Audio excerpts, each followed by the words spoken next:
Welcome to Fix Your Apps. In this video, we will show you how to set headphone remote buttons on Android step by step. If you find this video helpful, please subscribe to our channel for more tech tips and tutorials. Let's get started. Step 1. First, open the Settings app on your Android device. You'll usually find it on your home screen, but if it's not there, check inside your app drawer where all your apps are listed. Step 2.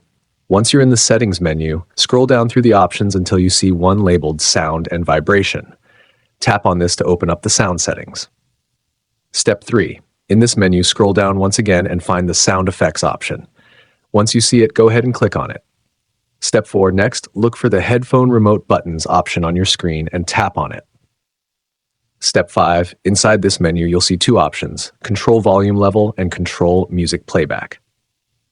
Step 6. Finally, select the option you'd like to set. For example, if you want to control music playback, just tap on the Control Music Playback option. And that's it. You've successfully set headphone remote buttons on Android. Thanks for watching, and see you in the next video.